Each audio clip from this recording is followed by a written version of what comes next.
का स्वागत अभिनंदन। और कार्यक्रम में सबसे पहले भारत माता की, कौशल सूरी, नर्मदा मैया की। अरे भाई, ये जबलपुर के लोग बैठे हैं, पश्चिम विधानसभा के लोग बैठे हैं, बोलिए भारत माता की, नर्मदा मैया की, नर्मदा मैया की, मां रानी दुर्गावती की। बहुत बहुत धन्यवाद। हमारे लिए हर्ष की बात है, मध्य प्रदेश के गौरव, मध्य प्रदेश की 7.5 करोड़ जनता के दिलों पर राज करने वाले हमारे यशस्वी मुख्यमंत्री, जिनके नेतृत्व में एक इतिहास पूरे देश में रचा गया है। मध्य प्रदेश देश का वो अकेला राज्य है जहां 29 में से 29 लोकसभा सीटें भारतीय जनता पार्टी को मिली हैं। ऐसे माननीय मोहन यादव जी का तालियों के साथ में हम स्वागत, वंदन और अभिनंदन करें। सबसे पहले तो हृदय की गहराइयों से मैं आप सभी का स्वागत और अभिनंदन करता हूं। आज माननीय मुख्यमंत्री जी हम सभी के बीच में आए हैं। उन्होंने विशेष रूप से इसके लिए जबलपुर को चुना और जिस अभियान को प्रारंभ करने के लिए वे यहां पर आए हैं, इस गर्मी के मौसम में अभी अभी माननीय मोदी जी का कल शपथ ग्रहण भी हुआ है और माननीय मोदी जी के साथ भारतीय जनता पार्टी और एनडीए के सभी मंत्रियों ने एक इतिहास बनाया है। देश में तीसरी बार, पहली बार हुआ है जवाहरलाल नेहरू के बाद कि किसी गैर कांग्रेसी ने तीसरी बार प्रधानमंत्री पद की शपथ ली हो। माननीय मोदी जी ने प्रधानमंत्री पद की शपथ ली है। जोरदार तालियों के साथ में हम स्वागत, वंदन और अभिनंदन करें।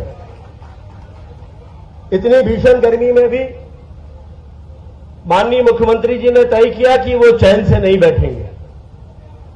ये गर्मी का समय है और हम सभी जानते हैं कि जल के बिना जीवन शून्य है और जो वैश्विक संकट हम सबके सामने है वो जल को लेकर ही है।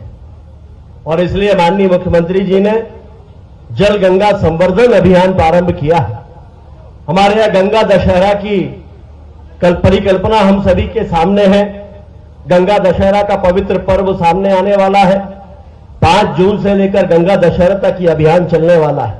माननीय मुख्यमंत्री जी स्वयं जगह जगह जाकर ऐसी जल की संरचनाएं जिन्हें वापस से पुनर्जीवित किया जा सकता है, जिनका पुनरुद्धार हो सकता है, स्वयं श्रमदान करके, लोगों को जागृत करके इस अभियान को आगे बढ़ा रहे हैं। आज विशेष रूप से इस गंगा सागर को चुना गया।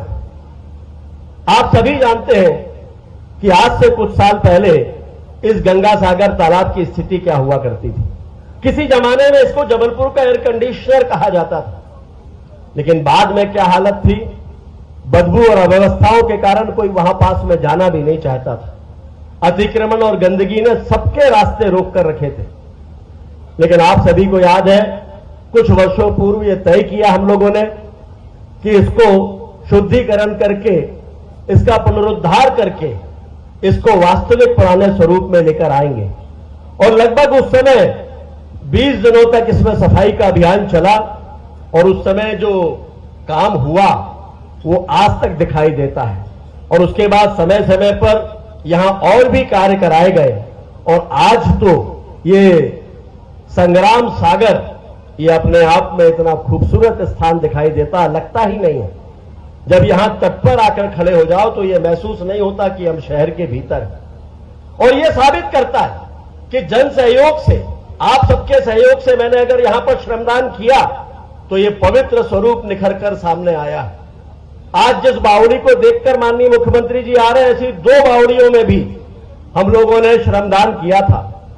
और देश के यशस्वी प्रधानमंत्री माननीय मोदी जी ने मुझसे कहा था कि उसे जल मंदिर के रूप में विकसित करना, और आज वो जल मंदिर के रूप में विकसित है। आज पानी इतना स्वच्छ है कि माननीय मुख्यमंत्री जी उस जल से आचमन करके हमारे बीच में आए हैं।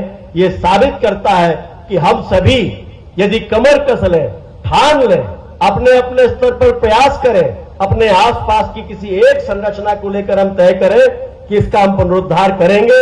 ऐसे सभी वो प्राचीन कुएं, बावड़ियां और जो तालाब हैं जिनमें हम कोई सहयोग दे सकते हैं, अगर हम सभी अपने अपने हिस्से का सहयोग दें तो भविष्य के लिए एक अच्छा उदाहरण से हो सकता है। बहुत बार लोगों को लगता है कि हमारे अकेले के करने से क्या होता है। मैं एक 2 लाइन की एक कहानी सुना के अपनी बात समाप्त कर देता हूं। एक बार एक गांव में आग लगी, लोग, भीषण आग थी, बाल्टियां लेकर पास में नदी बह रही थी, पानी ले लेकर दौड़ने लगे और उस आग को बुझाने का प्रयास करने लगे। आग थी कि बुझ नहीं रही थी। पेड़ पर एक चिड़िया और एक कौवा भी थे। चिड़िया ने देखा तो वो भी उड़ी, नदी से चोंच में पानी भरा और आग में ऊपर से लाकर पानी डाल दिया, एक बूंद। बार बार वो यही करती रही। ये देख के कौवा हंसने लगा और कौवे ने कहा कि क्यों रे चिड़िया, तुझे क्या लगता है तेरी चोंच के एक बूंद पानी से ये आग बुझ जाएगी? चिड़िया ने कहा कि मैं जानती हूं कि मेरी चोंच के एक बूंद पानी से यह आग नहीं बुझेगी, लेकिन भविष्य में जब इतिहास लिखा जाएगा तो मेरा नाम आग लगाने वालों में नहीं, आग बुझाने वालों में लिखा जाएगा। और हमें इसी सूत्र को ध्यान में रखते हुए कि हम आने वाली पीढ़ियों को अगर कुछ सौंपना चाहते हैं तो अपने अपने हिस्से का जो भी योगदान हम दे सकते हैं वो योगदान हमें देना चाहिए। और विश्वास मानिए कि आप कदम आगे बढ़ाएंगे तो एक संग्राम सागर नहीं, 2 बावड़ियां नहीं, ना जाने कितने संग्राम सागर और ना जाने कितनी बावड़ियां और कुएं वापस से जीवित होंगे।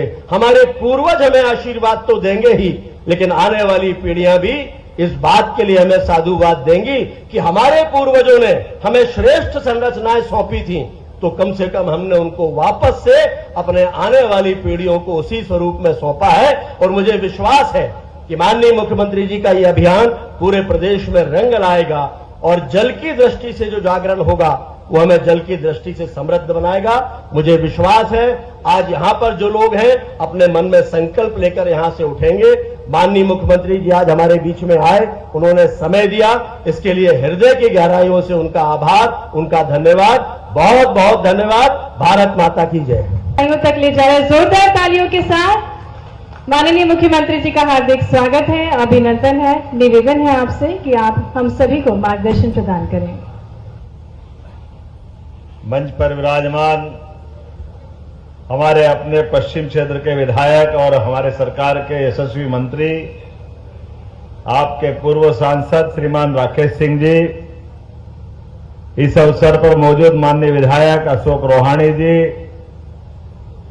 माननीय विधायक अजय बिश्नोई जी, माननीय विधायक सुशील तिवारी जी, माननीय विधायक अभिलाष पांडे जी, संतोष बरकड़े जी, प्रभात साहू जी जिला अध्यक्ष और हमारे यशस्वी महापौर श्री जगत बहादुर सिंह जी, इस अवसर पर टूरिज्म कॉर्पोरेशन के पूर्व चेयरमैन विनोद गोटिया जी, रवि किरण साहू जी, रिंकू विज जी अध्यक्ष नगर पालिका निगम, सुभाष तिवारी जी अध्यक्ष, इंद्र सिंह बब्बू पूर्व विधायक पूर्व मंत्री, श्री शरद जैन जी पूर्व विधायक, श्रीमती आशा मुकेश गोटिया जिला पंचायत अध्यक्ष, श्री अखिलेश जैन जी प्रदेश कोषाध्यक्ष भाजपा, श्री नीलेश अवस्थी जी पूर्व विधायक, पूरा मंच, सभी पार्षदगण, सभी पदाधिकारीगण, एक बार जोरदार तालियां पूरे मंच के लिए।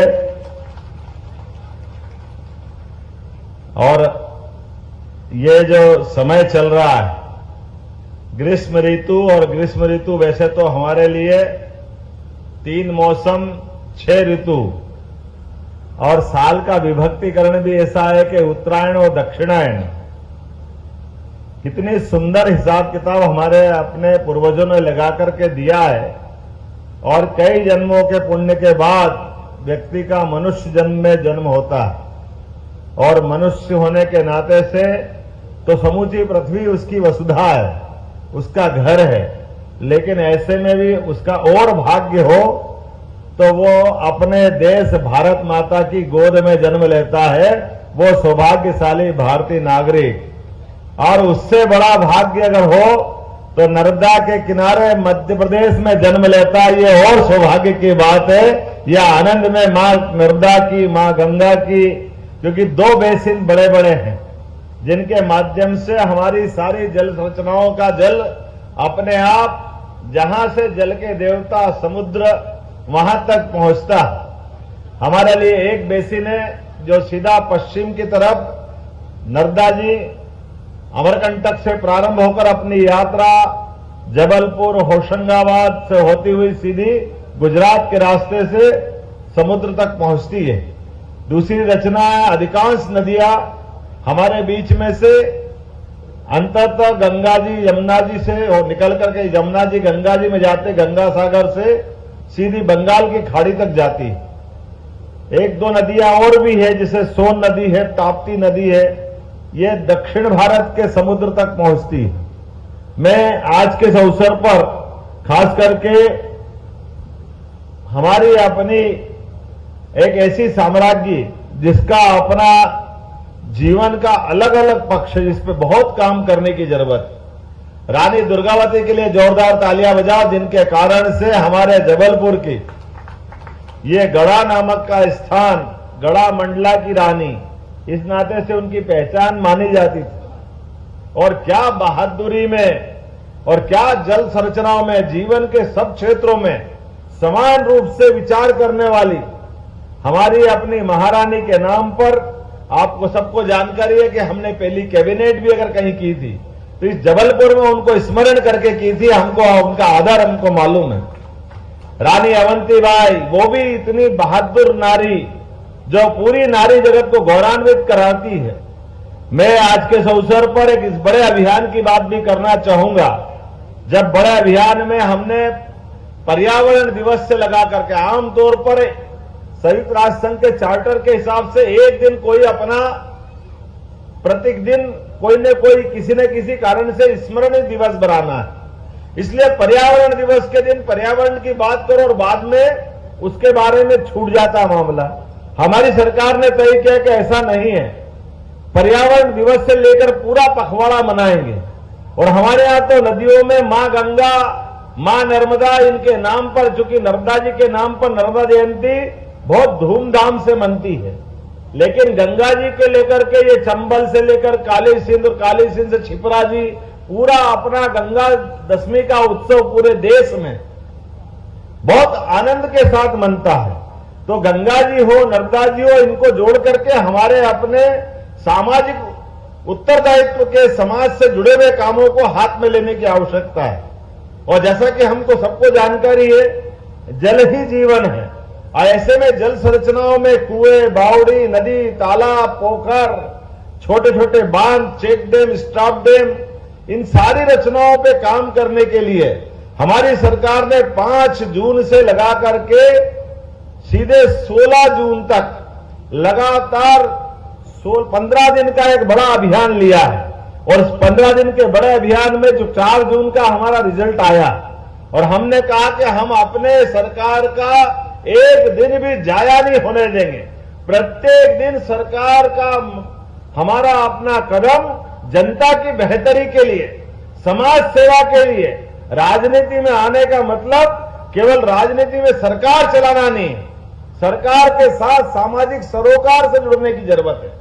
और सामाजिक सरोकार में जन अभियान के माध्यम से हमारे विपक्षी लोग पता नहीं किस प्रकार की राजनीति करते हैं, लेकिन जोरदार ताली बजाओ यशस्वी प्रधानमंत्री नरेंद्र मोदी जी को लेकर के, जिनके माध्यम से पूरे देश के अंदर एक नई प्रकार की संस्कृति आई है। और नई प्रकार की संस्कृति उन्होंने राजनीतिक क्षेत्र में सत्ता प्राप्त करने के बाद भी, उनका तो खुद का कहना है कि केवल वोट की बात 5 साल में एक बार कर लेंगे, लेकिन सामाजिक सरोकार के काम 24 घंटे 7 दिन अनवरत चलना चाहिए। इसलिए वो उनके जीवन में भी उस चीज को लागू करते हैं। पहली बार मन की बात करते हुए उन्होंने लगातार 10 साल तक हर महीने एक बार ऐसे सामाजिक सरोकार के विषयों को उठा करके समाज के बीच में उन विषयों को जिंदा किया, जिनके माध्यम से हजारों साल से अपनी भारत की विशेषताएं थी। हमारे यहां जल रचनाओं को लेकर के भी माननीय मोदी जी जब मुख्यमंत्री थे तो बहुत काम किया उनने। मैं आज के अवसर पर हमारी इसी गढ़ा के अंदर की जल मंदिर की रचना के लिए जोरदार ताली बजाओ। कितना अच्छा लगता है वो जल रचना देख करके। जनवरी के दिन करवट बदली, एक बावड़ी बहुत अच्छा जल मंदिर में परिवर्तित हो गई। और ये संग्राम था रानी दुर्गावती के ससुर जी के नाम पे बनाया हुआ तालाब। रानी ने भी कितना अच्छा काम किया, स्मरण करने के लिए संग्राम सा तालाब, आधार सा तालाब, हरेक अपने रिश्ते से जुड़े हुए और इन सारी रचनाओं के माध्यम से एक तरह से उन्होंने जल के प्रति अपना समर्पण भी दिखाया। और ऐसे में काल के प्रवाह में गंदगी के कारण से ये बावड़ी, कुएं, तालाब जो दम तोड़ रहे थे, एक बार सभी जिला प्रशासन और सरकार के लोगों के लिए भी ताली बजाओ जिन्होंने अपने बलबूते पर इनका अपना पर्याप्त ध्यान दिया है। और अभी ये अनवरत चलने वाली सिलसिले है, इसको रोकने वाले नहीं है, ये लगातार इसी प्रकार से चलते रहेंगे। मैं आज के इस अवसर पर, चूंकि अभी अभी जानकारी आई है कि भारत सरकार के प्रधानमंत्री ने अपने मंत्रिमंडल के मित्रों के साथ उनके विभागों का भी बंटवारा कर दिया। जोरदार ताली बजाओ हमारे अपने सभी मंत्रिमंडल के साथियों को लेकर के। और हम भाग्यशाली हैं, हमारे मध्य प्रदेश के हिस्से में 69 मंत्री में से 6 मंत्री आए हैं। अभी हमको 5 पे ही ध्यान जाता कि 5 मंत्री हमारे बीच है, लेकिन राज्यसभा के बाकी हमारे मित्र जो तमिलनाडु से आते हैं, लेकिन राज्यसभा तो मध्य प्रदेश से मिली हुई है उनको, तो एल मुरुगन भी मंत्री बने, राज्य मंत्री। इस नाते से हमारे अपने पास 6 हमारे मंत्री हैं। मैं सारे मंत्रियों को अपनी ओर से बधाई देना चाहता हूं, जबलपुर के सारे नागरिकों को बधाई देना चाहता हूं, क्योंकि आमतौर पर यह आयोजन अपने समय से लगभग 2 घंटे देरी से चल रहा है, लेकिन रात के समय में भी बड़ी संख्या में आपकी उपस्थिति और श्रमदान से लगा करके समय के समर्पण तक आप सबका प्रेम जिस प्रकार से सामने है, मैं आप सबको आश्वस्त करना चाहता हूं, हमारी सरकार ने पूरे प्रदेश को आगे बढ़ाने का संकल्प किया है और लगातार हम कोशिश कर रहे हैं सभी क्षेत्रों में समान रूप से विकास के मामले को लेकर के सरकार कोई कोर कसर बाकी नहीं रखेगी। जबलपुर के अंदर भी जिस प्रकार की बड़ी संभावना है, रोजगार आधारित उद्योग लगाने के लिए भी हमारी सरकार बहुत बड़े कदम उठाने वाली है। बहुत जल्दी आपको इसके रिजल्ट भी मिलेंगे, जिसके माध्यम से हमारे जबलपुर के अंदर रोजगार की, जरा ताली वाली तो बजाओ, मजा ही नहीं आ रहा है, आपकी तालियां बताएगी तो हिम्मत बढ़ती है, लगता है कि हाँ हम कुछ काम कर रहे हैं। इस नाते से और भी अनेक बार मिलने का मौका मिलेगा। मेरी अपनी ओर से आज के इस अवसर पर लगभग 550 करोड़ के कितने काम है, 550 करोड़ के 500 के आसपास छोटे बड़े सब मिला के अलग अलग काम है। समय की कमी थी तो हमने कहा एक साथ कर दो, लेकिन ये कामों की सौगात के लिए जोरदार ताली बजा करके अभिनंदन करें। इन कामों के माध्यम से जो हमने विकास का संकल्प लिया, 1300 करोड़, लो बताओ 800 करोड़ भूल ही गए थे, जोरदार ताली बजाओ, ऐसा काम है हमारे पास। 1300 करोड़ के अलग अलग प्रकार के काम। और आपकी जानकारी के लिए बता दें कि बहुत जल्दी आज आपको यहां से सौगात मिल रही है और आपका हवाई अड्डा भी बहुत अच्छा बन गया है।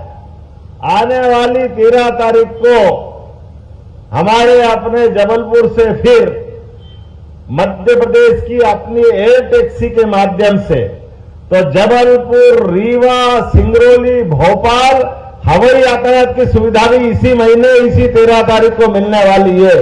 ये बड़ी सौगात आपको रहेगी, जिसके माध्यम से हम में से किसी को जल्दी जाना है तो रीवा, सिंगरौली, भोपाल, जबलपुर अभी ये रहेगी। इसके बाद और एक सुविधा मिलने वाली है आपकी सबकी जानकारी के लिए कि हमारे अपने परिवार में, आसपास के देहात क्षेत्र में या जबलपुर में भी किसी कारण से अगर कोई व्यक्ति बीमार हो जाए और बीमार को यहां से हॉस्पिटल से आगे कहीं बड़े अस्पताल पे पहुंचा करके उसकी जिंदगी बचाना है, तो ऐसे में एयर एम्बुलेंस की सुविधा की जरूरत लगती है। तो हमारी सरकार ने निर्णय किया है केवल आयुष्मान कार्ड बना लेना आप सब, तो आयुष्मान कार्ड के माध्यम से अगर उसकी जिंदगी बचाने के लिए दिल्ली, बंबई, कलकत्ता या किसी और जगह पहुंचाना हो तो अपने हेलीकॉप्टर से डॉक्टर और सारी सुविधा के माध्यम से उसकी जिंदगी बचाने का काम भी हमारी सरकार करेगी। एयर एम्बुलेंस की सुविधा भी हमारी सरकार देने वाली है। ऐसी कई सौगातें मिलती जाएगी। ये जनता का विश्वास भाजपा के प्रति जो है, इस विश्वास को भारतीय जनता पार्टी के माध्यम से हम निश्चित रूप से और प्रगाढ़ करते रहेंगे। आज के इस अवसर पर एक बार आप सबको बधाई, बहुत बहुत धन्यवाद। भारत माता की। आज लगभग हमने 1300 करोड़ की नए बहुत सारे कामों की सौगात दी है। ये जल गंगा संरक्षण अभियान के अंतर्गत आज जल मंदिर बड़ा क्षेत्र में इसका पिछले समय किए गए काम का भी अपने अवलोकन किया है और माननीय मंत्री को बधाई दी, राकेश सिंह जी को, जिनके नेतृत्व में वो हुआ था। एक संग्राम सा तालाब का भी सौंदर्यीकरण के साथ साफ सफाई स्वच्छता अभियान चला, इसकी भी बधाई दी और इसी के साथ विविध सौगातें दी है। हमारे मंत्रिमंडल में माननीय नरेंद्र मोदी जी के मंत्रिमंडल में जो 6 मंत्रीगण बने हैं, सभी मंत्रियों को मेरी अपनी ओर से बधाई। अलग अलग विभाग मिले हैं और ये सभी विभागों के माध्यम से एक बार फिर देश में विकास की रफ्तार चलेगी और सभी माननीय मंत्रीगण, श्रीमान शिवराज सिंह जी चौहान जो कृषि मंत्री बने, श्रीमान सिंधिया जी और अन्य सभी मंत्रीगणों को मेरी अपनी